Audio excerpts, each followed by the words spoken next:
પાટણથી એક મહત્વના સમાચાર સામે આવી રહ્યા છે। પાટણ યુનિવર્સિટીનો વધુ એક છબરડો સામે આવ્યો છે। પાટણ HNGU સંકલન નર્સિંગ કોલેજે માન્યતા વગર એડમિશન આપ્યાનો મુદ્દો સામે આવ્યો છે। વિદ્યાર્થી નેતા યુવરાજસિંહ જાડેજા નર્સિંગ સ્ટુડન્ટના મુદ્દે પાટણ યુનિવર્સિટીના વાઇસ ચાન્સેલરને આવેદન આપ્યું છે। સાથે જ 400 થી વધુ સ્ટુડન્ટને INC અને GNC ના નિયમ વિરુદ્ધ જઈને HNGU એડમિશન આપીને વિદ્યાર્થીઓના ભવિષ્ય સાથે ચેડા કર્યા છે તેવો એક મોટો મુદ્દો સામે આવ્યો છે। 15 દિવસમાં જો યોગ્ય કાર્યવાહી નહીં કરવામાં આવે તો આવનારા દિવસોમાં HNGU ખાતે ઉગ્ર આંદોલન કરવાની ચીમકી પણ ઉચ્ચારી છે। नहीं चलेगी नहीं चलेगी नहीं चलेगी नहीं चलेगी नहीं चलेगी बंद करो बंद करो बंद करो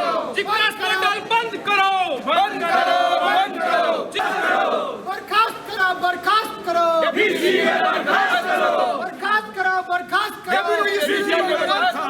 खास કરીને 400 જેટલા વિદ્યાર્થીઓ છે વિદ્યાર્થીઓનું નર્સિંગમાં એડમિશન કરવામાં આવેલું, પરંતુ એનું જે ભાવિ છે એ ભાવિ ધૂંધળું છે। કેમ કે સંસ્થા અને યુનિવર્સિટીની મિલીભગતથી ક્યાંક કહી શકાય કે આર્થિક ક્યાંક લેવડ દેવડના હિસાબે આ એડમિશન થયા હોય એવું અમારી શંકા હતી અને તેને લઈ અમે આજે રજૂઆત કરવા માટે આવેલા। કેમ કે જે ઇન્ડિયન નર્સિંગ કાઉન્સિલ છે તેના જે નીતિ નિયમો અને તેની જે ગાઈડલાઈન છે એ ગાઈડલાઈન પ્રમાણે જો જોવા જઈએ તો 30/11/2023 પછી એ કોઈ પણ એડમિશન ન કરી શકે, કારણ કે એનામાં રજીસ્ટ્રેશન જ ન થયા હોય। તો શા માટે રજીસ્ટ્રેશન કરવામાં આવ્યા, કોના કહેવાથી કરવામાં આવ્યા, અને જે રજીસ્ટ્રેશન કરનાર જે છે એમાં ફક્ત HNGU જ છે।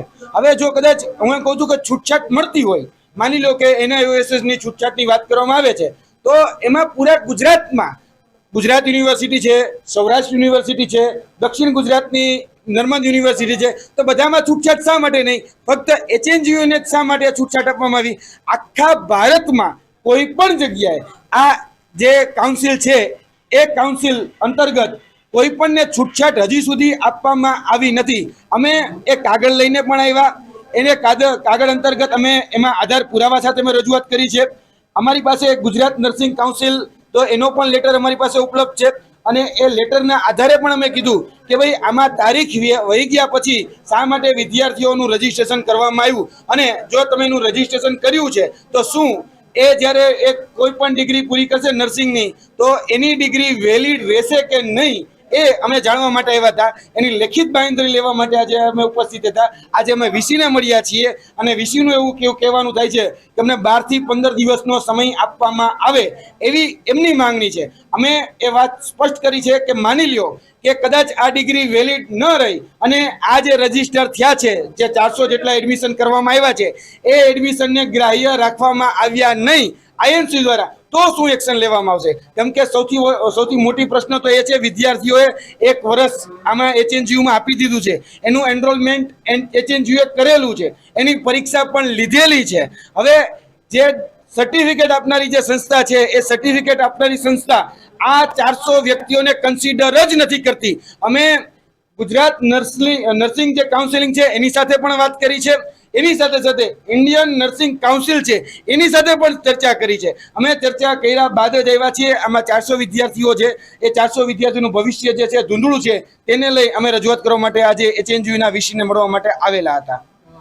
જો આપણે 15 દિવસનો સમય આપ્યો છે, 15 દિવસના સમય પછી પણ આ મુદ્દાનું નિરાકરણ નહીં આવે તો ચોક્કસપણે આવનાર દિવસોમાં જો આ મુદ્દાનું નિરાકરણ કરવામાં નહીં આવે તો આજ HNGUના પરાંગણમાં અમે વિદ્યાર્થીઓ સાથે એક મહા આંદોલન કરીશું। આવનાર દિવસોમાં અમારે આરોગ્ય મંત્રીના ઘરનો ઘેરાવો કરવો પડે કે પછી વિધાનસભાનો ઘેરાવો કરવો પડે તો એના માટેની પણ અમારી તૈયારી છે। કેમ કે આ 400 વિદ્યાર્થીઓના ભવિષ્ય સાથે છેતરપિંડી કરવામાં આવી છે। અમે સ્પષ્ટ માંગણી કરીએ છીએ કે જે વ્યક્તિના સહીથી આ વિદ્યાર્થીઓના ભવિષ્ય સાથે જે છેતરપિંડી થઈ છે એ છેતરપિંડીમાં FIR એ HNGU દાખલ કરે, અને HNGU જો FIR દાખલ નથી કરતી તો અમે એ વિદ્યાર્થીઓને સાથે રાખી એના ભવિષ્ય સાથે જે ચેડા થયા છે એની FIR અમે લખાવીશું।